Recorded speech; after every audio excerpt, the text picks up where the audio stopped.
sigabaddeko nakukumi olaba ebikeeto byaleero owuliza kati olw'omunaana lugamba nti oba neeteerawo eggwanika oba ennimiro gy'alyamu ne bagamba abalyaz'amaanyi abakafiiri bwe mubanga mugoberera wawula omusajja omuloge kati baali bakafiiri n'ekikolwa kye yakola bamulaba ng'omusajja omuloge kati simanyi ate yawandiika mazima kakati Muhammad Musa atagenda kujja atakuwema ebituli naye nga nze njogedde bintu by'amazima kati omuntu akola ekyo era abeera muloge omutalimu amagezi tasobola kutambula nga ali emmere tasobola kukola bw'ati ate mubaka wa Katonda kyo tukikola bana betiri yakikolako obulira kati ensonga zino nendaba nga wogisa munka n'ogamba nti ge mazima gennyini tiyawandiika amazima ng'ono watugamba tiyawandiika ki mazima olina okuba nga mugoberera omuntu omuloge tuwale taabu ngenda kusembyawo 7 manye baleero ngambye nti nazze nga njogera ku basajja abaaliwo emyaka ezo kati abaaliwo emyaka ezo banjula agamba ti omusajja ono kyayogera kyekituufu ate ono yandyako yalwana magumba omulala yali wano sajja wano naye nga ennaku zino 7 olunyiriri 24 kansome ono ate muwadde enseko leero 7 olunyiriri 24 n'olwa25 bwensembyayo nazo bano bagamba bano baali bakafiiri kati njagala nnyo okwogera ebigambo bino saagala wetukwata enjogera y'abakafiiri kati nogamba nti byonna bituufu n'obigoberera era oba omaze okafuwala 7 olunyiriri 24 n'olwa25 agamba bw'ati olwo n'agamba nga awakanya Qur'ani ti mazima kino si kirala Muhammad kyaze nakyo wawula eddogo eryakoopewa ku balogo abanakinku abaasooka era noddogo lyenyi kubanga nve emyaka gyenkaaga byali ddogo kati naku zino simanyi seukuge weteekateeka kuba essimu oyogerako amazima nagwe obalaba oyogerako amazima olwo ne bagamba nti nga yawakanya Qur'ani omusajja ono yali mukafiiri bw'osomako naye nga naye yalaba amazima nga boogera amazima meereere nti bano bakoopa wuliriza ti Muhammad kyaze nakyo wabula eddogo eryakoopebwa ku balogo abanakinku abaasooka kubanga bino biri mu Qur'ani n'agamba literi eno Qur'ani bawula kigambo kya muntu so si kya Katonda kati ebigambo bino byonna byayogera omusajja ono zinsoma ku nensoma etafusiri omusomesa wange ali wano mbisoma nibagamba nti omusajja ono yali mukafiiri yali bw'ati naye nga wadde yali mukafiiri yayogera amazima abasajja bano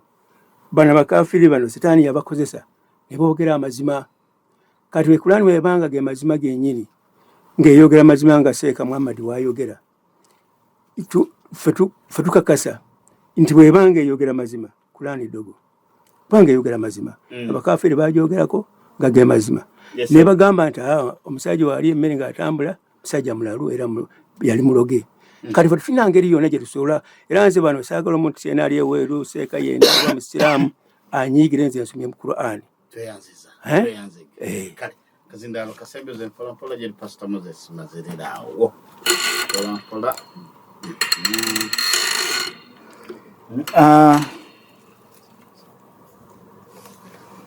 neyanziza se omunduleta nja kwebaza mukulu waffe wano yesebo nze Musinkusi Kamulali ameze kinyi ennaku zino bukamulali nze buli lunaku ngaaya 2 netokyuka era nja kutandikira wano okumugaaya kuba agambye nti bayibuli erimu ebirumira ensonga enkuteko nnyo okuwulira omusajja mukulu ng'ayogera ekintu ekyo neŋŋamba mzee ate abadde ki nsomyeko mu bayibuli atagamba naye ansa mzee gyenkuwa eri mu Matayo 22 olunya olwa 29 nga Yesu kenyini ayogera n'agamba abantu bange bakyama olw'obutamanya byawandiikibwa. Mzee Nkusi bwe gitaba myaka oli kukyama jasi lwa butamanya byawandiikibwa kubanga kyosomye kyeŋŋendako nga Sawulo yeeyambula neyeekweka n'agenda atuma abantu be bagende bamubuulize omuzimu, bamwebuulize ku muzimu, mubuulire kiki ekimutuuseeko. Ekyo kituufu Katonda yatulaga nti bw'omuvaako omaliriza ogenze mu bintu ebyokusamira ate era n'okomeekereza ng'ofudde nga toyina ssuubi. Y'ensonga eri awo. Naye ate ekyo kiba tekirumira. Kabaka Isirayiri mulamba alagula emizimu. Yes. Katonda gye yateekawo wadde muzeeyi gwe Kamulali bw'oti. Kasita ova ku Katonda n'otandika okusamira ogenda kweyambula otambule na bwereere. Ate ekyo kiba kirumira. Ate kirumira gwe yeeyambudde gwerumira. Ebyawandiikibwa tebirina buzibu bikubuulidde kiyinza okukutuukako. Ekyokulabirako Kabaka Dawudi yalinnya ku gundi ku madaala waggulu. Ng'ali ku nnyumba ye Sseba ali mu mirembe gye. Yali ali awo ng'alaba mukyala w'omusirikale we akunumba ne bwereere. Agenze mu kinaabiro anaaba. Amaaso ne gatuukirayo ne gamulaba. Musajja wattu bwe gaamulaba ng'anaaba n'amwegomba. Bwe yamwegomba n'atumya abasirikale be. Muhammad Musa ebintu tobimanyi. Sirikanga. Yalinnya ku nju kugenda kulaba. Kuleta olunyiriro kubanga mmanyi gye muli ate boga tebanyine oli alumanyi mwamutwalo eruli mukyali nyingo bolumanyi gwe bw'oluleeta nkuwa emitwalo ebiri. So moderator ono Muhammad Musa simanyi ekimutawaanya kasita atandika okusomesa bwenti ne bweba akoze eki Muhammad Musa tuleete tulusome ebiryo weegiri. Nze sirulanze ndese ekizampo naye nsobola okululeeta. Naye nsobola okululeeta. Nsobola okukola ki? Okululeeta. Luli mu Samwiri. Luli mu Samwiri ekyokubiri. Oyagala tusomeyo? Tekyetaagisa teruli ku mulamwa. Nze mpitiddeyo buyisizi kuwa ekizampo. Naye mpaayo obudayika bubiri oluvannyuma nga mmaze njalukuwa. Kakati sebo moderator. Dawudi teyawalampa kugenda kulaba. It was just accidentally n'alaba omukazi waani wa Uliya ng'anaaba. N'atumya abasirikale mugende mmuleete. Era ebizibu ebyaliwo yakomeekereza asse bawa mukyalo ono ate era ng'amaze n'okumwendako. So amuwadde olubuto. So ekibi ekimu kikukulembera n'omaliriza n'ekibi ekirala. Ogenda obigattako bugasi. So moderator ekitabo ekitukuvu tekibeeranga mukalumira. Wabula muzeeyi Nkuusi aba akyamye bukyamirwa butamanya byawandiikibwa. Wabula ssebo moderator Qur'ani ejjuddemu ebirumira. Era ebirumira ebyo bye bireetera ffe abantu okukakasa nti ekigambo kya Qur'ani si kyani, si kya Katonda. Nga bwe twalaba okuva emabega eri engeri gye kyawandiikibwamu omutume tebamulagirako kuwandiika. Muhammad Musa yaleetawo obuleesi olunyiriri mbu kalaamu n'asuula awo n'atugamba nti awo Katonda yali agamba nti bawandiike. Ne bw'oba mwana muto ne bagamba nti kalaamu gwe n'okwata kalaamu n'otandika okuwandiika. Ekyo kya bulimba. So moderator njagala kukakasa mu ssuula ya Bakara aya 25. Surati 24. Bakara. Sura yokubiri. Bakara yes yeyokubiri. Aya ya 24. Aya ya 24. Sensa yange yafunyemu obuzibu naye simanyi muzeeyi Nkuusi tasitudde na Qur'ani. Muhammad Musa leeta. Badde simanyi eri mu kaveera. Ate kusomanga Qur'ani. Simulabye ng'asoma. Kale surati Bakara. Surati Bakara gye tugenda okusoma. Aya eya 24 tusooke tulaba awo.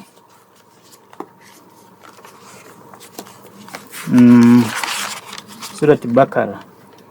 guno gwokubikula guno bayan ndudde nga sibikula ya mpapula eno kati nagyerabira n'okugyerabira kozi bo bava ku left. Surati Bakara abana aba Quran oba abasoma Quran oba abagiwandiika baali baba mukono ddyo mukono bwaki. Bakara aya eya 24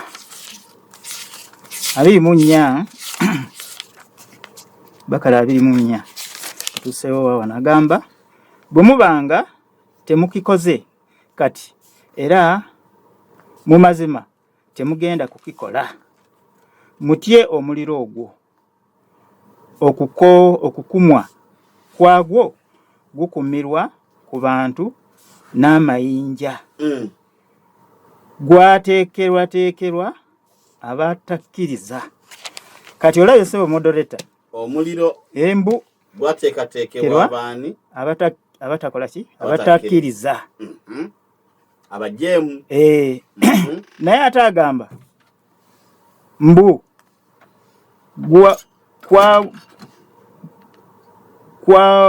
kwagwo gukumirwa ku bantu n'amayinja. Kati gwateekerwa abatakkiriza abantu abakkiriza tegwaliimu. Kati amayinja guganoonyaako ki? agatawulira tegayina musango tegayonoona tegakula tegafa kugamba tegawulira nga bagookya tegajja na kumanya lwaki gakola ki gookyebwa. Kati ala atulimbye wano mbu nago gakola ki gakwokebwa n'abantu abatakkiriza. Ebyo ebigambo si bya Katonda. Katonda tayinza kukola kintu ekitalina ki makulu. Mu kitabo kino kugamba bireetera omuntu okulowooza ebintu ebimuleetera okubuusabuusa Katonda. So ebiri mu kitabo kino tebiruŋŋamya wabula bibuza bubuza. Sebo moderator bw'osoma Bakara wenyini wotandikira agamba mbu Alif Lam Mim ye aya esooka eri awo tevunulwa tekola ki kugamba ebiri mu kitabo kino bigasa ki bino Alif Lam Mim bino. Era nze ennaku zino Muhammad Musa yagamba mbu eyo password ya Allah. Kati bwe mba namusa ku bantu mbagamba Alif Lam Mim ne baddamu Yasin olwegulo tuddamu nti Alif Lam La kugamba bwe bityo just kugulawo gundi ya Allah. Naye nga oba bebeera simu okozesa Alif Lam Mim n'ogulawo mbu password. Naye kati emirembe tegikyetaagisa kutumira abantu kubanga ye Alif Lam Mim bwe mba nsisinkanye omusiraamu gamba Alif Lam Mim oba n'addamu nti Yasin oba kyotugamba nti Katonda si yabiwandiika. Ebyo ebintu si bya Katonda wabula bya Allah. Yamanyi lwaki yabiwandiika kuba tebigasa. Ani amanyi? Allah yamanyi naye nga tebigasa si Katonda Allah. Kati Allah atubuzaabuza ekyamuwandiisa ekitabo kino n'ateekamu ebintu ebitalina makulu. Eyo nsonga nkyamu. Bw'olaba sebo moderator mu kitabo kino ekitukuvu buli kigambo ekyawandiikibwa mu lulimi olutategerekeka kyavunulwa. Waliwo mu Danieri essuula ey'okutaano mene tekel yamala n'abivunula. Temuli kigambo mu kitabo ekitukuvu ekitali kivunule. Bwe kiba nti no kiri mu Luwarabu kirina okuvunulwa naye bwe biba tebyavunulwa ebyo nze sibikiririzaamu. Kyovola nga nsikagana ne bannange bano ababiri abali mu studio. Ani nani? Mzeeyi Nkuusi Kamulali ne mukwano gwange Godfrey. Bagamba mbu ekitabo kye basoma Bayibuli bagamba nti lulimi Luyonaani. Lwaki temukivunula? Kyovola nga n'ekigambo baptism oba okubatiza nakyo tebakivunula. Ne kireetera abantu okulowooza nti babanyise so nga babayiyeeko buyiya amaziwa mu kyenyi era bakyasigala tebakivunula. Ekyo kiraga nti nabo beeyunze ku nkola ya Allah ey'okwogera ebintu ebitavunuddwa Paulo agamba nti bw'oyogera ekigambo ekitavunulwa oba ekitategerekeka ebyo byonna biri mu kitabo ekyawandiikibwa ekitukuvu kitabo ki ebiri mu kitabo ekitukuvu byonna byavunulwa buli kigambo ekyayogerwa mu lulimi olutali lwa waka kyavunulwa naye mu Qur'an mulimu ebigambo ebitakola ki ebitavunulwa biri awo kugamba bya kubuzaabuza abantu era ne mu mizikiti gyabwe omuntu agenda n'atuula mu juma ng'ewiiki ewedde ne basoma ebigambo mu lulimi Oluwarabu n'avaayo bw'omubuuza nti obwedda boogera ki mu kutuba mu butuufu nga talina kyategeddemu wasombedde okubeera mu muzikiti ennaku zino ne bw'obeera ewaka owulira ebiri mu muzikiti sijjaamu wadde kimu n'abagenzeeyo bennyini bw'obabuuza nti mu kutuba eri gye basomye mu Luwarabu ne mu swala gye babadde basoma abadde agamba ki angazi kyova olaba nti mu kiseera kiri we twabeera mu COVID-7 moderator abantu baalemererwa okusaaza mu maka gaabwe ng'omusajja gw'olina okulembera swala ofune wuzu osaaze naye nga talina wadde kutuba oba gundi aya gy'agenda kusoma mu mutwe gwe wadde nga tagivunula naye nga tasobola kugisoma kati woba nga tosobola kugisoma bambuuza nagamba Moses gwe ebintu bino obimanyi tubuulireko abamu bampita ngende nsaaze ne bagamba nti mumusala mu Luwarabu ala tawulira lulimi lulala lwonna so ekyo ekireetera ala okubeera nga tawulira lulimi lulala lwonna nabeera nga yeesibye ku Luwarabu lwokka ekyo kimuleetera okuba nga si wansi yonna wabula waki wa Buwarabu yokka n'amajiini g'Ebuwarabu nga gamutandisaawo si mulala obwedda ayogera ndeseeyo bingi olw'obudde naye mbadde nina okunnyonnyola nnyo naye ate ekyembi nti akadde moderator angeredde bw'atyo neyanziza ssebo musajja mukulu Pastor Godfrey waliwo ebitaggwa ndowooza yes sir neyanza mwe moderator kasooke neebaza Katonda antuusiza wano azigiwe nawe mbadde okuntuusa wano abali beena mbalamusiiza bwena mu nnyirira ya Mukama waffe Yesu Kristo omwana wa Katonda omulamu ng'abuuza atya ti mirembe gye muli era gibeere mu mmwe boona abamusinza abakristaayo abatali bakristaayo ekyo ennyini katubuuzaako ku muntu nga Yesu bwe yabuuza ambuuze nze ndi wano wamabuuza bwemuyingiranga mu nyuma Katonda sooka n'omusanga abantu nti mirembe gye muli ab'omu nnyumba eya Katonda ow'omwana n'omwoyo omutukuvu ye mwenyini nga ye taata mwenyini Katonda gwe tusinza ambuuziza amaze ne baddamu batya ntambiina baalimu mama moderator ntaga ozija ku mulamwa njagadde omuntu ategere omubuuza naye akiddemu amiina mama moderator baadde manyi nti nze wano ku nsonga y'okusomesa yesebo era eddakiika ezisooka ezo nga tunyumya abantu bali tunaababuuzaako sebo babuuziza tobaolaba nti mirembe gya Mukama giveere gye muli amiina kiweedde wasuza otya sebo ekyo wasuza ekyo kyafo kya ku nsi kyafo kya ku nsi tugende mu maaso mama moderator yeddadde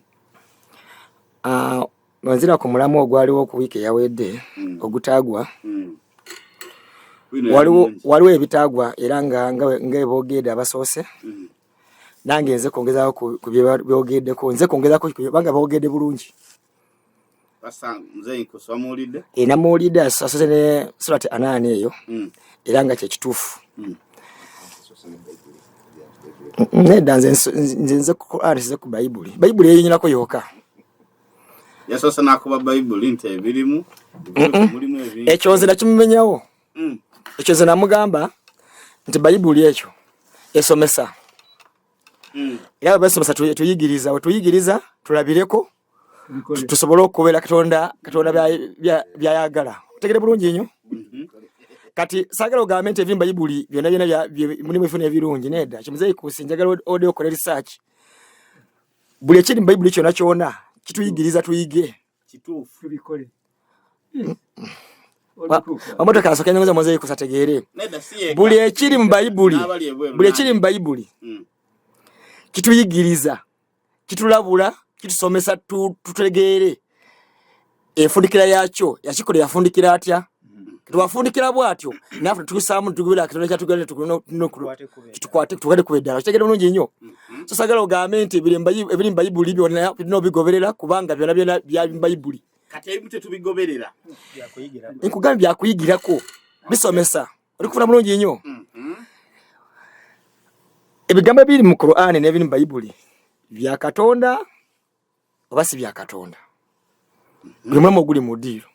simulula nja kusooka ne olunyi lwa Bayibuli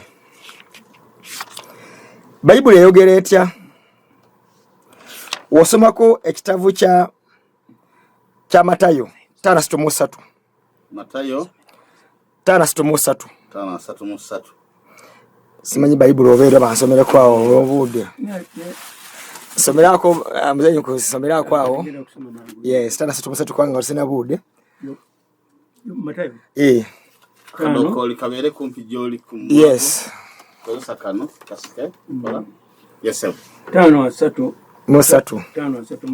kantu keyo mangu Matayo muulire wewe nyine pakwa 7 aho muulire ate abeda bagambibwanga nti tolayiranga bya bulimba naye mukirizanga Mukama Mukama bwolayira olwasatu munye lugamba naye nange mbagamba nti tolayiranga n'Akatonda newankubadde eggulu kubanga ntebe ya Katonda newankubadde ensi kubanga ye yateekako ebigere bye newankubadde Yerusalemu kubanga kyekibuga ekya Katonda omukulu olwasatu omukaaga so tolayiranga mwe go tolayiranga mutwego tolayiranga mutwego kubanga toyinza kufuula oluviri n'olumu oba olweru oba oluddugavu olwasatu omusanvu naye ebigambo byammwe bibeerenga nti weewaawo si weewaawo naye ebisinga ebyo nga biva mu bubi mumazeeko n'okomawo amodreta osoma vase eyo mu Bayibuli etugamba tolayiranga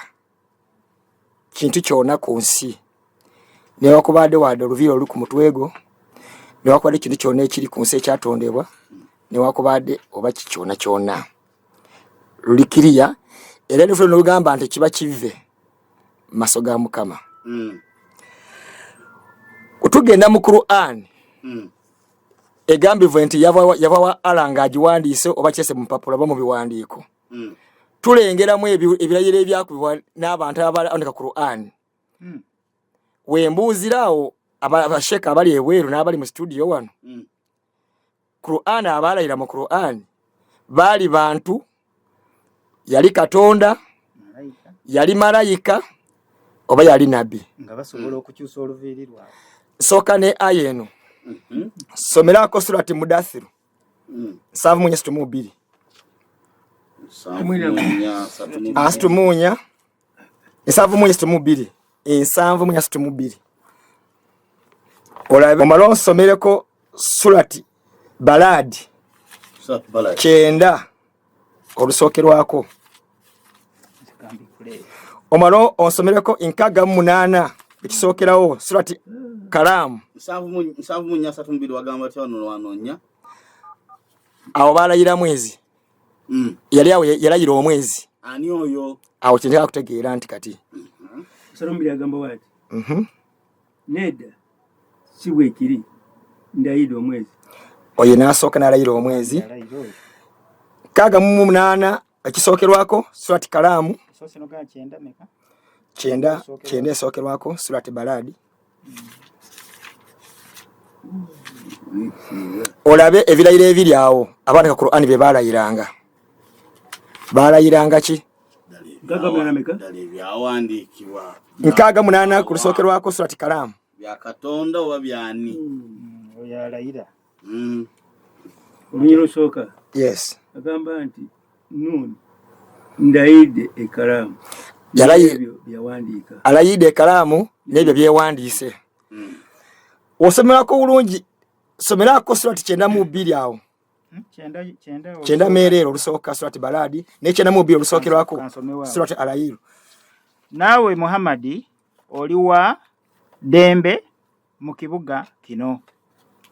lukoma ngende ku lwokubiri ndayidde omuzadde n'ekyo kyazaala nokirira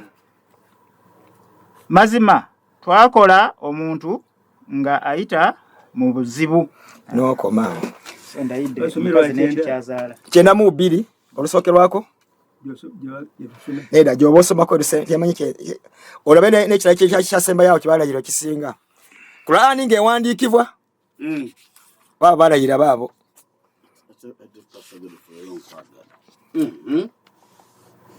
kyenda mu bbiri olusookerwako surati Alayiru 92 olusookerwako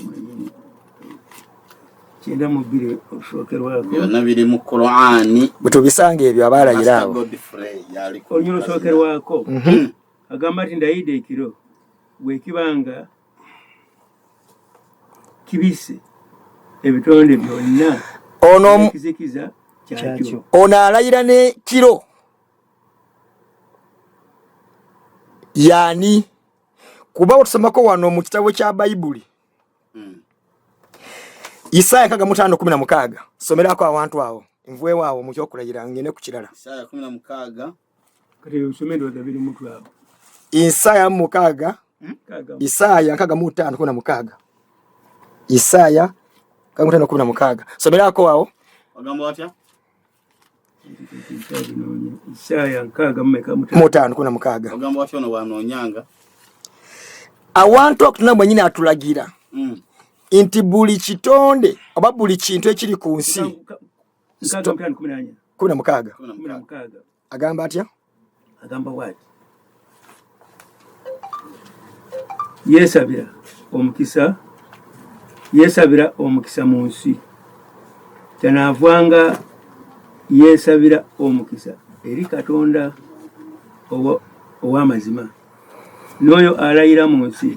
anayiranga Katonda ow'amazima kubanga obuyinike obwasooka bwirabiddwa era kubanga nkwekweka amaaso gange n'okomaawo wali weesabira mwenyini na buli alayira alina okulayira olulimi lwe ye Katonda bw'atyo bw'ayogera Mukama. Kati wembuuliza basheka abali ebweru eno Qur'ani mu surati Mudaththir, surati Kalaamu, surati Balad, surati Al-Hayr niwalo ne surati Kiyama ibalayira n'okuzuukira ani erayira ebintu ebyo byonna mu Qur'ani ngatolayira kyose ekikusingako kuba ne Bayibuli egamu n'okulayira kiri kikulaki ekikusingako obukulu buli lulimi lunokulayira Katonda erinnya lye oba oli Musiraamu oba oli Mukatoliki oba oli mulokole oba oli Muyudaaya oba oli Mukafiri ojja kulayira Katonda nga ye Katonda asingayo ebintu byonna ku nsi. Qur'ani bantu beerayira mu Qur'ani bina abantu beerayira mu Qur'ani balayira ki ani alayira nga tumaliriza edasika yesigaddeyo olubereberye 22 naye kuna 7 tandikira 16 wenyini awo era wagira ku kyakulayira kyenyini naye kyo kankivueko and said I swear by myself declares the Lord that because you have done this and I have not withheld your son I swear by myself Katonda mwenyini ne muluberere alayira mwenyini yerayirako ye mwenyini wenvwao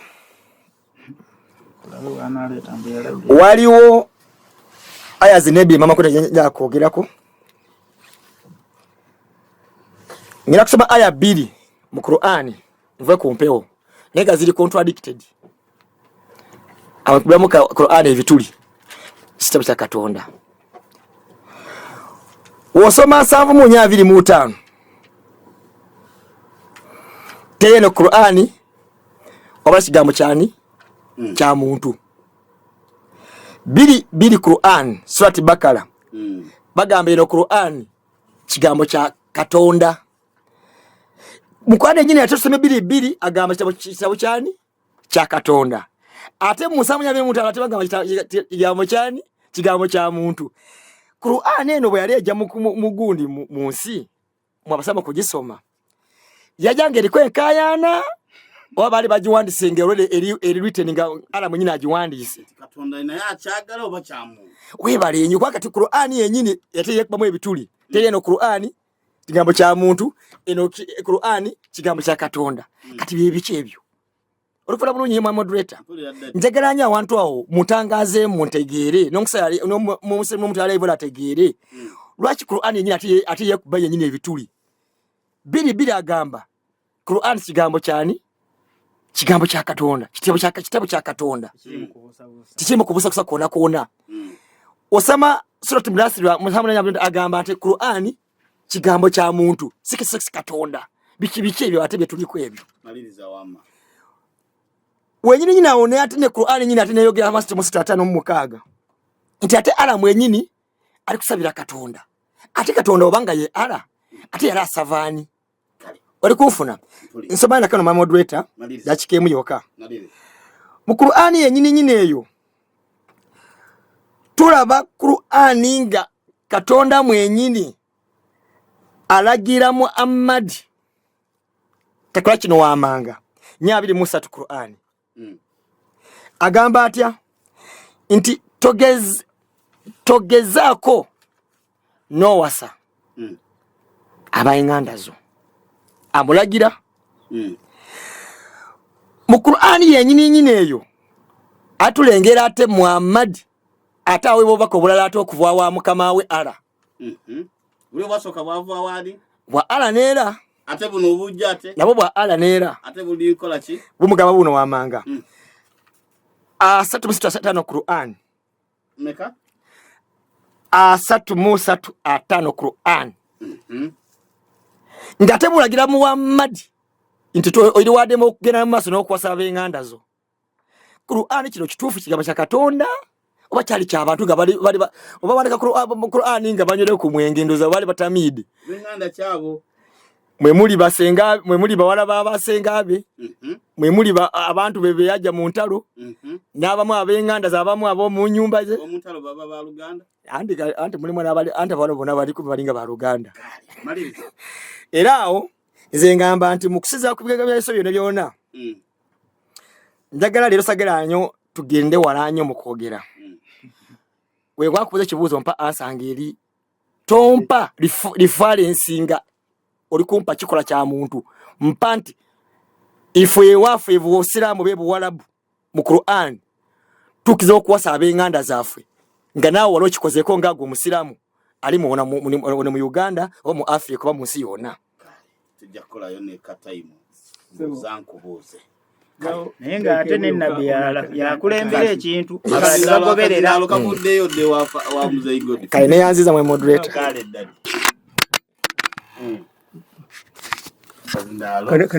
kazi yes sir anasho gamba sebo ngamba kimuchoka mshajo na tuulize ekibuzo abuziza bana fina yene njagala bavuka bano ndabe basoma Bible bati basoma agambye nti we mumpe ekiwandiiko ekya ngagonda atwala omukazi oli baba mutwalo ngatwala awuza inga argument ebadde bwetisa moderator nabi na kabaka Daudi yawalampa kugenda kulaba mukazi oba yali kubibye accidentally nalaba omukazi ekyo kyoboleeta nga yawalampa bwalampa kigendera kugenda kulaba oba yali kubibye ne yasanga ngaalabye omukazi kati oli ali ku nyumba 11 Samwiri ekyokubiri olunya olwokubiri oboyagala kusoma kubanga ono yakubuziza kubanga ate bano abaana bano bagambe nze ndi musajja muzima babulira ebyo bituufu yes wama kisomera mbadde nteesetese ebyo bituufu ebya Katonda statement eri ono era bakikola nabo agamba katubuliriza awo lwatuuka akawungeezi Dawudi n'agolokoka n'ava ku kitanda kye n'atambula waggulu ku nyumba ya kabaka era nga ayima mu nyumba n'alaba omukazi ng'anaaba era Kamaliyo budde bwa kawungezi ava ku kitanda ate agenda kuleka bya Katonda ebyo ekibuuzo kati owulira kati ekyo kiwandiiko kati awo Dawudi n'atuma n'abuuza omukazi bw'ali ne wabaawo eyayogera nti oyo si Bekiseba omuwala wa Efulayimu omukazi wa Uliya omukiiti. Ekibuuzo moderator kiri nti yawalampa kugenda kulaba mukazi oba yali ali ku bibye kyekyo entegera y'abasiraamu kyekikulu. aleeta omutwalo kati abuuza ekibuuzo ekintu kino nabano bakikola olaba omukazi ebyo bigambo bya Katonda kati olaba omukazi ani ebiri mu Bayibuli osobola okumuta n'atwala mukyala we ono kyaliko kubanga ono yatawulira n'atwala mukyala we kati n'atubuuza Katonda ye yatta nawe muzeeyi leka kutayata nedda akazindalo kati njagala akawa nedda sebo akazindalo kankawe Muhammad Musa akazindalo kakuwa desebo billahi minash shaitanir rajim bismillahir rahmanir rahim am yaquluna iftara qul fa'tu bi ashri suwarin mislihi wassalatu wassalamu ala nabiyina Muhammad Mustafa sallallahu alaihi wasallam. Abayuti wabatuliza amatendo amajivu ga Allah subhanahu wa ta'ala tumwebaza olw'obulamu buno bwatuwadde nate amakyagaliiro mu Qur'ani sewe ekitiibwa kusinzira ku mulamwa ebiri mu Qur'ani n'ebiri mu Bayibuli bigambo byani gwe mulamwa ebiri mu Bayibuli n'ebiri mu Qur'ani bigambo byani kino kibavaako kigambo kya Katonda yatugamba ebyo. Dawudi n'ava ku kitanda kye kawungeezi ekyamu omuntu oba ku kitanda ogenda walampe ku nyumba ng'oyagala kulengeza abantu ebyo bigambo kibuzo kiri mu bigambo bya Katonda kyetwagalamu kyokka olide siwe kiri Dawudi kabaka mulamba nabbi mulamba alabye omukazi mulungi teyakomaawo n'atuma abantu bagende bamuleete era bwe bamuleete bamuyingiza mu nyumba ye. Ekibuuzo ebyo bigambo bya Katonda era nabbi wa Katonda bw'abanga musirike nabbi wa Katonda bw'abanga abikoze abaatuyigiriza ki kubanga bannabbi betuyigirako. Ekibuuzo ebigambo ebirimu bya Katonda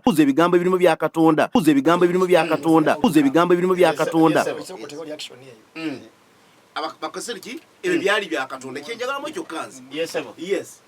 tutwagala oba yalampa oba tewayalampa kubanga Dawudi nabbi Dawudi kabaka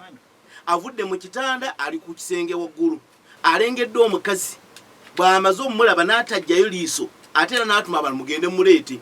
era bwe bamuleese amwebaseeko era yamuzaalamu omwana era oli olulamba mu Bayisirayiri omwana yawazo ebyo bigambo bya Katonda ye yasula ku mukazi njagala protection bategere mulamwa sagala bwogere bigambo bingi banikiriza ati bya Katonda oba nedda kyekyo kitwagala katugende mpola tugamba bokola bwotyo olinga agamba nti byali kusoma kubanga mwe alese bikola bya kabaka netetera alese katumwe chance asomese olwangenda kusasa webuuza bino bigambo agambye Katonda yagamba which means ono byagambye birumira ngambye Katonda teyagamba nti genda webake ku mukazi wa Uliya tegeeza birumira tebirumira bitya bya Katonda mzee bali wabantu bya Katonda bino tulina kye tuyigamu leta Katonda wagambira Dawudi tuwakola byo kwenda ku mukazi oyo yamunenya kutta teyamunenya kola ki kubanga Dawudi mwennyini Katonda yamuwa abakazi nkukumula batamanyiddwa muwendo kubanga yagamba nakuwa abakazi ba mukamawo enyumba ye yonna n'enkuwa abakazi nkunkumuli sonyo kiraba kati nze kyenjagadde mu statement ezo za Katonda kyetwagala mu bibitiibwa eyo nvuddeyo kangende mu Qur'an okusooka kyo jagadde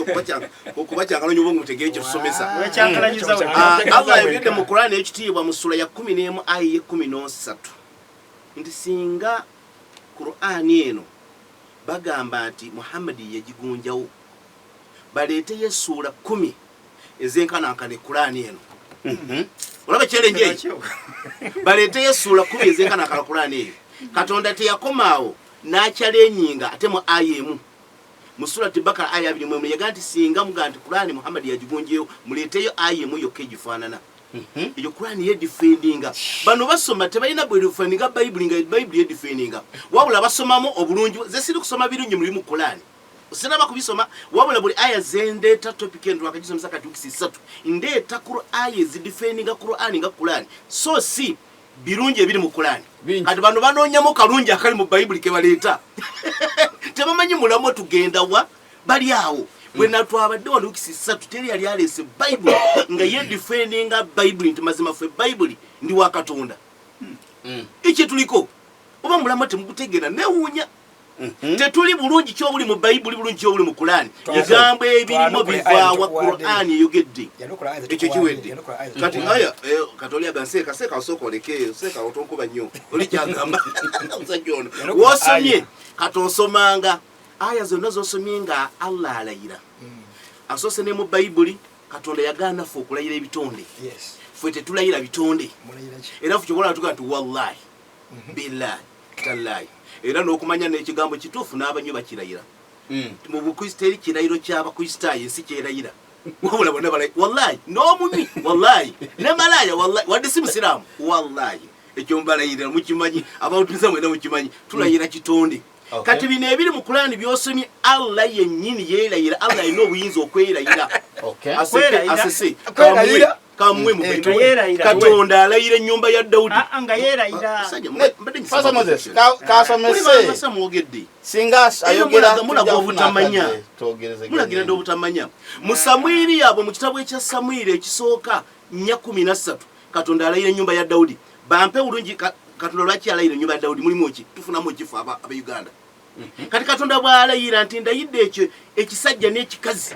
wuno Katonda yennyini yeerayira osomanga ne wansi wano omunyinyizi wakujjanyira Katonda yeerayira yekennyini 9:2 wosomye olunya oluso olwokusatu Katonda yeerayira yekennyini engeri gyatondamu omusajja n'ekikazi ng'akijja mu mazzi aganyoomebwa era olabira ddala nga Katonda Katonda okulayira akakasa omuntu okutondebwa mu mazzi aganyoomebwa bwongo kyobusobola okukola ekyo kati okyerenyiga kyawe Katonda n'alayira ng'emmambi esala gw'olaba otya obudde nga twebase enjuba n'eviira eno ne tuzuuka ku makya ng'enjuba eviira eno bwongo ki obuli awo mu Kristaayo ekyatazuuka ku makya Katonda alayira obudde obusi bwangu maanyi ge gabikola era sawa nazitonda laba ono tamanyi atekola sawa Katonda n'alayira omwezi biki kyotakitegeera ku mwezi tewasoma obadde musome osome kati ate okuzukira bwolooza kwangu kwakujja si kwa muntu Katonda alayira obuzito bw'okuzuukira tuli batuvunze naye abantu bagenda kuzuukira kitegeeza ekigambo okulayira kya Luganda kitegeeza kukakasa Allah akakasa akaseera akusikangu mwana watu nkuzeemu byonna ati mu kibiina abaana babeera 40 omusomesa abeera omu era neombeeramu asemba okitegedde kati gwe semba naye byenjogedde leeta mu Qur'an mu Bible nga binnyonnyola bino otubulire kiyama egenda kubeera etya Katonda ajogerako ki buzito ki obulimu otegeere Qur'an kyeyogera ku Katonda okubeera nti ayogera ku kiyama okitegedde ombulire omwezi guli n'omugaso ki mu Bible lwaki Katonda ayogera ku mwezi ombulire omuntu engeri gyatondebwa mu mazzi Bible eyogera ku etya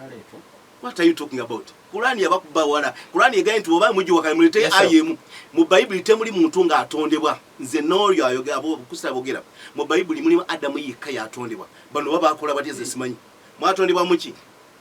Bible emanyi engeri gy'atondebwa mu bwe gembe bompa olunyini lugula buguzi wano nga Bible eyogera mu kutondebwa kw'omuntu mu lubuto lwa maama we nga ava mu mazzi process kimwayita kati Katonda bwayogera ekyo akakasa ensonga nnene otegedde muddemu oba ogenda muddamu leka asomese ate Adamu alina answer ayagala bwagazi impa omuntu watondebwa mu Bayibuli nze naawe sagala Adamu nze naawe tutondebwa tutya mpa sebo moderator yedda okutondebwa kw'omuntu mu lubuto ne bana science bakimanyi wabula okutondebwa mu ttaka ekyo tebakimanyi so ekyo okutondebwa mu lubuto si kikulu katato badde opaki wabula ekyo mu ttaka ky'abantu ate Bayibuli ekyogera nti Katonda n'atonda omuntu mu ttaka n'amufuuwamu omuuka ekyo kyekikulu eky'olubuto babajjamu n'okubajjamu agandi Adamu katadde azeemu ki tamanyi wadde sayansi bayogerako ate babijja mu Kulaani yeyogera byonna bagambye omanyi bannaye olakusitayi bano Bayibuli yagamba nti enseko ziraluse era bano baalaluse dda munsonyiwe bannasayansi boyogerako entonde gye basomesa mu primary secondary paka university Kulaani tebayawukana Kulaani wadde n'ensonga emu kitegeeza Kulaani yeeriwo Bayibuli tebimanyi nolwekyo nzirayo nti Katonda okulayira omuntu aba ategeeza engeri gyatondebwamu mu Bayibuli bannasayansi tebatunulayo kubanga balabya ddanga bigambo by'abantu mu Bayibuli kutemuli kigambo kya Katonda kangende mu Kulaani eno aya eno bagisomye dda 7 aya ya 25 muzeeyi Nkosi yagisomye nolo naye bwaze n'agiddamu aya eno oba ogisomanga otandikiranga ku aya 11 lwaki anti story this is a story my friend tuloza nto jagwa bugwe mwembo lwaki mwabagamba abasira basoma kanyirikamu kana ate ngo tubagamba aya nti batandikira uno ntate nedda ntubulwaki katuliriza katika nkutwale ku 19 nakolimirwa engeri gyagerageranya okujolonga Kulaani bwetwabanga wano oli ogubogirako nakolimirwa oyo engeri gyagerageranya okujolonga Kulaani bantu bajolonga Kulaani mumuli bazzukulu boli Allah yatunyumiza muno mu Kulaani mwalemerwa anayogera zendesa Allah yatunyumiza ze saliyo Muhammad tabaddeyo kubanga bino omuntu bogirako Abdullah ibn Mugilla yaliyonga Allah Qur'an ate Allah yetaliyo mamodo stepera muganda wange tusaje gentleman badde kusaba obeeremu katate abyabuuza kati Mugilla we yali Allah yetamanyi wali aliyokabulirako Muhammad musajja omusoma ki Allah yenanyini abirako Muhammad Mugilla yali wa Muhammad nga asoma Kulaani Muhammad n'amusomesa Kulaani n'agitegeera bw'amala gitegeera anti biyigiriza nti mmwe muli bakafiri ng'oli kubasira kye tuyigamu kubona mujulega Kulaani wewe balanywa amakabuzo kalungi anti wakatobuza kalungi n'akolemirwa tuyigamu nti buli yenna ajolonga Kulaani mukolimire era bapasita babiri bonna muli bakolimire balinyo kuleta ayeno nsoma ya 19 ku konkono olabire ddala oli mukolimire kye tuyigamu aganse kagenda maaso era ddala akolimirwe engeri gyatetenkanya mu kugityobola obwedda n'oli obola Kulaani muli bakolimire Allah alina gwatugamba weyamala n'atunuulira mu kyenyi nga yeekaba n'okwekembya Allah alina gwatugamba era namwajjula emitaafu era pasitani oyo wagangozi mwerabyegondifule bajjula emitaafu nga basoma Kulaani balina emitaafu kumbe mufaana omukafiri oli yasooka kye tuyigamu eno bwe yamala n'akuba y'amabega ku mazima ne yeekuza nga beekuza awo balabya ddanga be baliwo Allah alina gwategeeza olwabiri olwo n'agamba ng'awakanya Kulaani nti mazima kino si kirala Muhammad kyazze nakyo wabula ddogo ng'awakanya ki Quran kati n'otategeera mu bwongo n'akwadde tuwasoma bapasira mulemu okusirwaza abantu abasomyeko ddala osomye aya ntono awakanyiza wakanya Kulaani kati agikuba amanda era nawe ojo ogisomera abantu enkulabira ddala ng'omuntu ataasomera ddala banaye munsonyi olukulima okozesa luno kubanga bano nze ndi musomesa omwana bw'otamukubamu goddo tategeera njagala bano bategeere nti kino Allah atutegeeza nti yawakanya Kulaani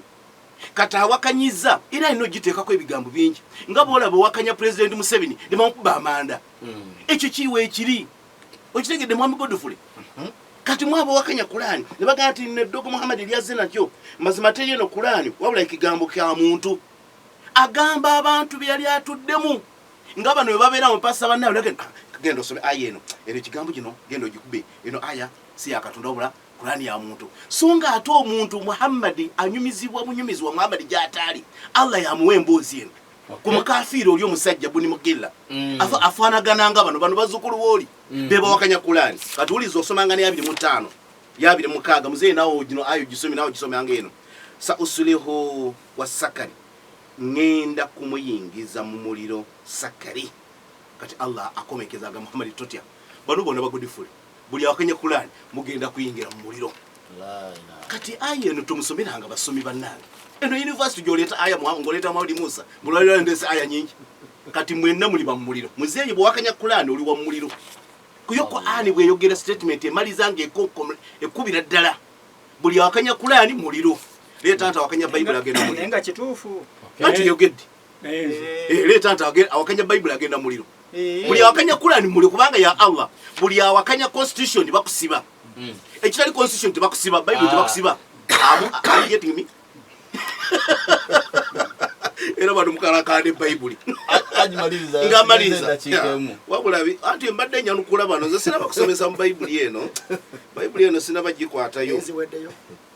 kale waziwazi wedde nze mbanja njikuli kati wekitiibwa omulama gw'okuwasa guno twagwogerako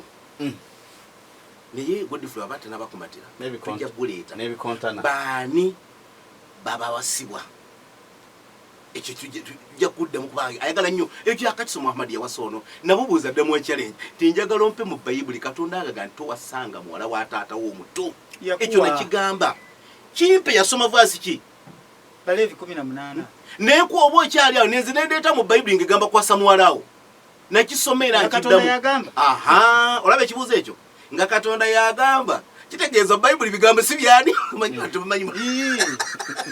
naye wabula buuza kisa osoma gati Katonda ye yalagiraawo ate ng'omulama gugamba ebiri mu Bible n'ebiri mu Qur'ani bigambo byani kati kibuuzo naye abakakasa nti ebigambo ebirimu si byani si bya Katonda information moderator oli ku kibata mpa information eyo ngirawe kantu kano kwekali kakati moderator Muhammad Mustafa enaku zina wedde musimanyi Fwe twali tusomesa wano ku mulamwa ogw'ebitabo ebiri mu bitabo twamugamba ekitabo ekitukuvu mulimu ebya Katonda ne mubeeramu ebya Sitaani ne mubeeramu ebya bakabaka ne mubeeramu n'eby'abantu obuntu nga ffe tulina okutwala obuvunanyizibwa okwawula student we ye yakyogera naffe ne tukyogera zeno namusomesa n'agamba muboye akitegeeza tuli concludinga topic nti ebiri mu Bible mulimu ebya Satan mulimu ebya Katonda eby'abantu omuntu alina amagezi yayawula muzeeyi yasomesa kyobalanga mu kitabo bwentandikidde mu Matayo 22 agamba nti abantu bange bakyamula obutamanya ki byawandikibwa kati Muhammad Musa yakyama kubanga tayawula ebya Katonda n'ebya Sitaani n'ebyabakabaka Moses ama muzeeyi ogamba ki nze nasomesa ebintu ebyo bano bakwakanya ate twamuwakanya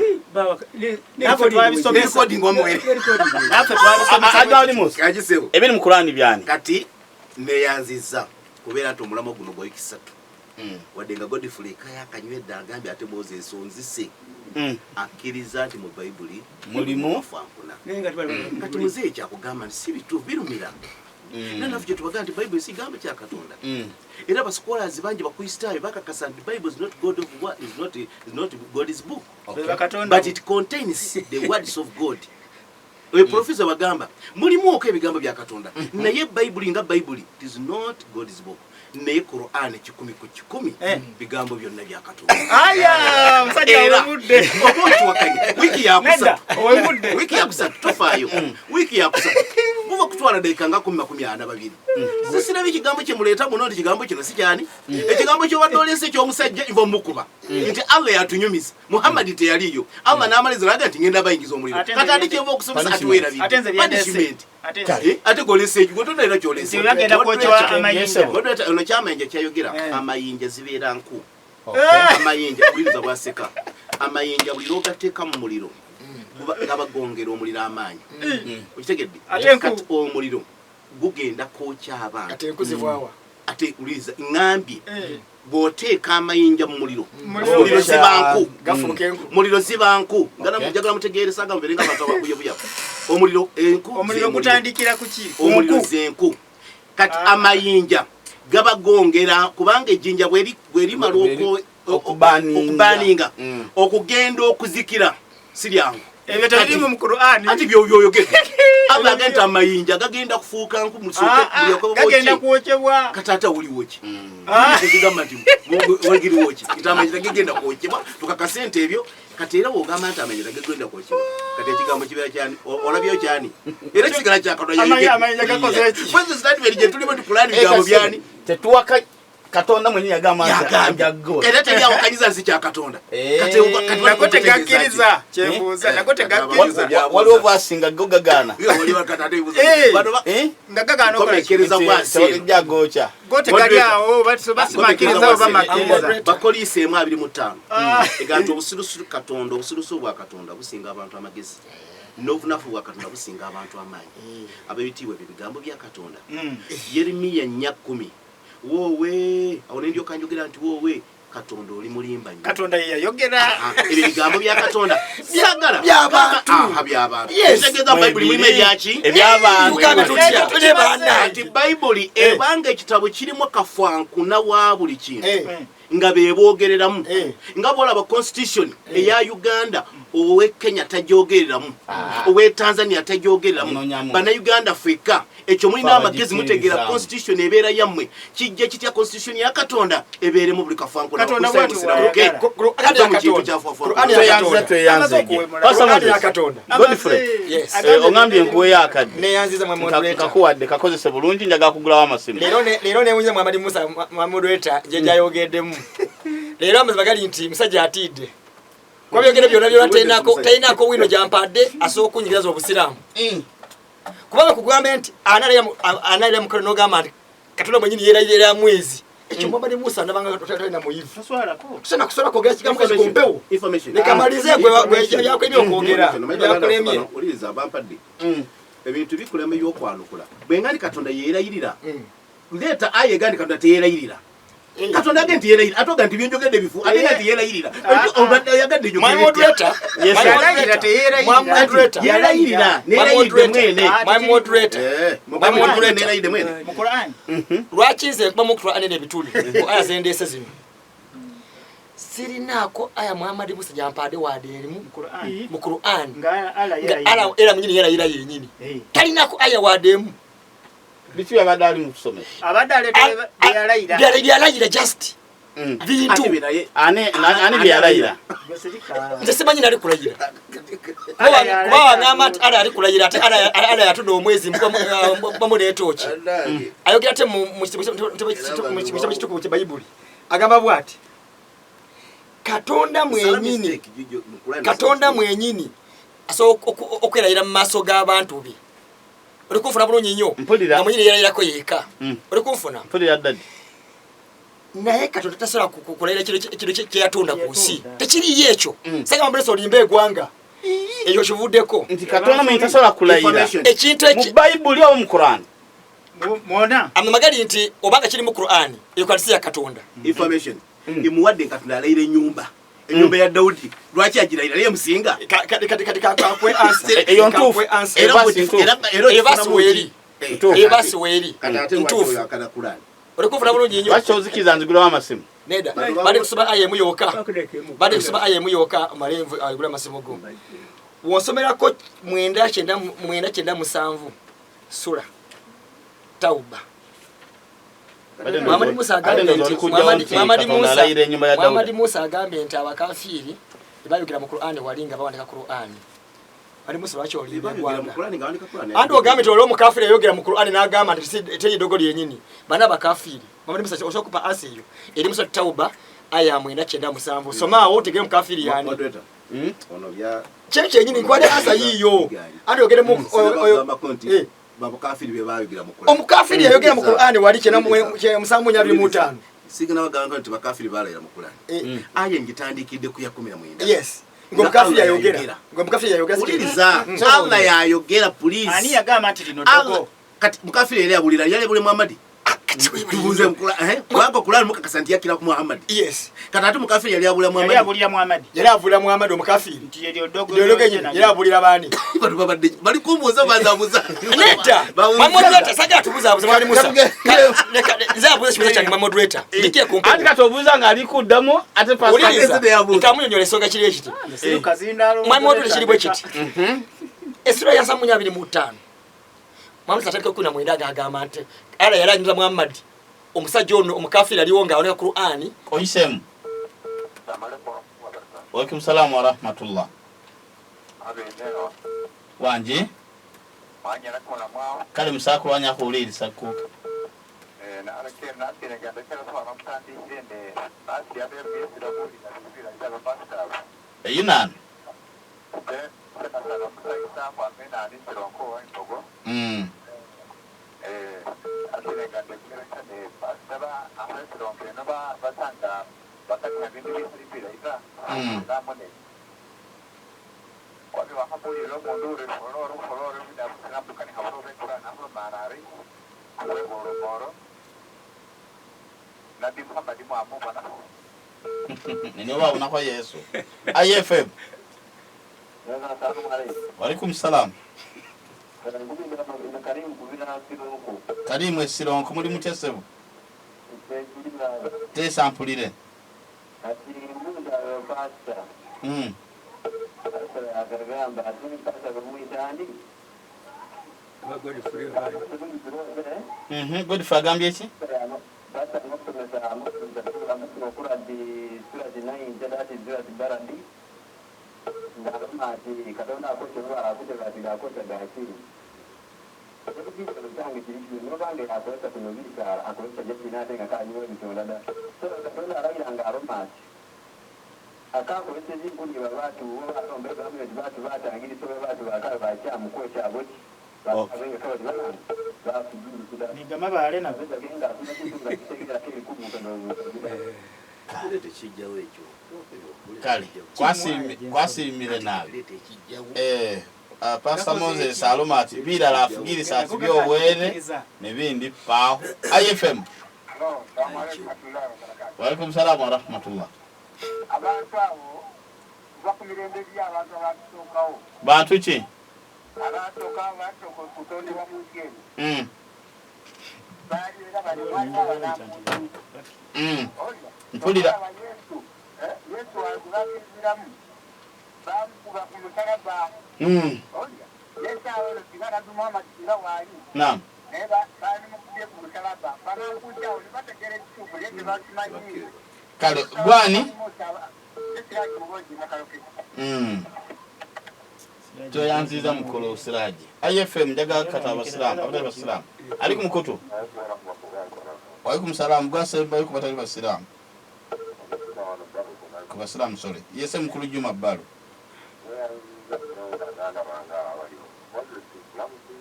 yese batumkwangwa amina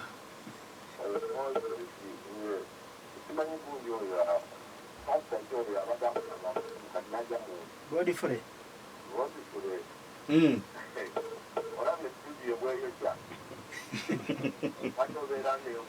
Wacho tisaba studio techa se mulimo AC teria yesevo tokira ku mulamwa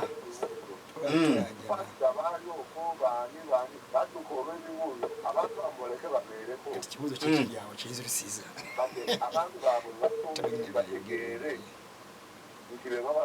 ano mukafi twebuze kigawa kibuze ekyo ano mukafi era wakanya kulani yo mukafi yo mukafi katika ko mukafi uno wano mwena cyenda musanvu soma wona be mukafi soma Qur'ani yawo musome ogamba watya soma Qur'ani yo mwena cyenda musanvu ngakikemu yawe muyoka nyeda soma aya yoka kigera mukafi yani mwenda cyenda musanvu yes soma mukafi wala mukafi yani mwenda cyenda musanvu wakanya kulani yo mukafi mwenda yoga mukafi ya mukafi yoga Qur'ani oyo sasa mwenda cyenda musanvu agamba bana malungu bebayitirivu mu bukafiri ne mu bunanfusi era bebakafu bo butamanya amateeka bano balunda ize geyassa kumubaka we kakusase abatakola ki kati zikakweyo oluzungu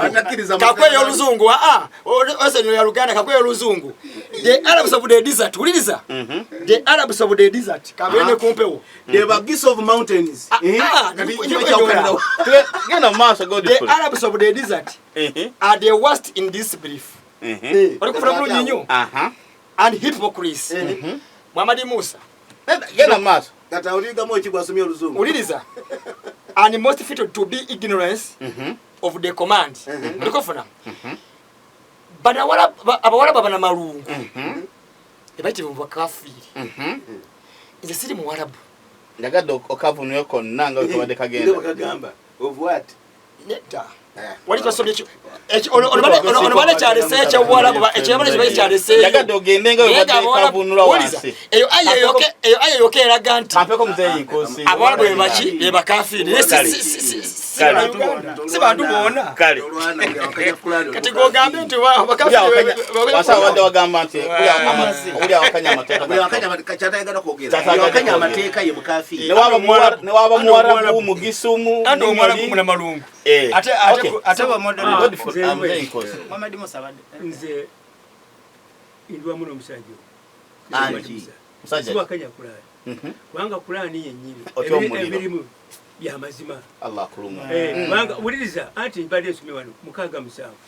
bali abakafiri bagamba tikulani dogo ne bagamba temyaka gyenkaaga abasajja balogeranga mu Qur'an kakati ogamba nti nze siwakanya ekyo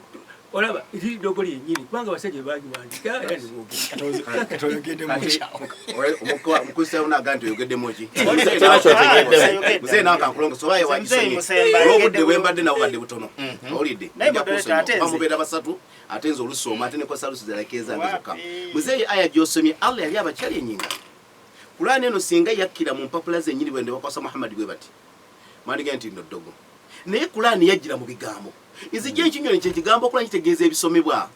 wakati sano ne kusimu kuliko kulani katono gito otya ubemuli kuliko kulani kitegeeza eyo aye bekyali nyiga bakafiri bonna abali mu balo yes abali okatera nawe ogamba nti dogo nawe ero fana bali oyitegedde so kulani yakira mu bigambo ne bali okabe biwandika ye aye gyosomye noni wal kalami likatonda alayide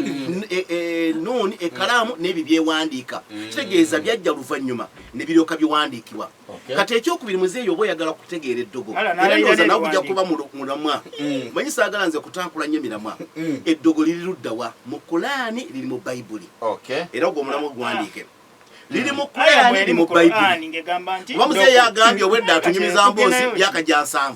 naye nga talina tatuwadde aya wadde n'emu egala tabasiraamu koleki muloge bali bakwesanga okulogana kati omulama tugulese muzeeyo Qur'ani yogira mazima mulimu eddogo kati omulamu oguddako egaba bya Katonda kitabu kye kiragira okuloga tulaba tumaze yegwe mulama nabaze dokulonda kati mkuto gwesiko gwakina musala kusoma FM radio okuze musanvu njagala Rolex mpaye munawe mpaye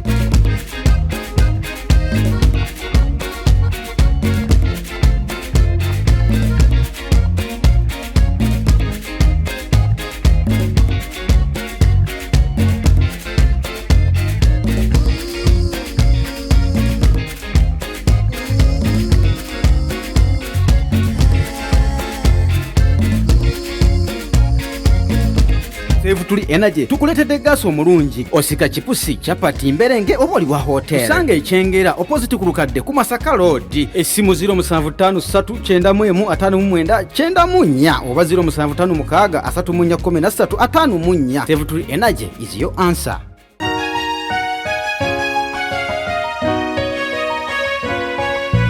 Islamic Media. Islamic Media.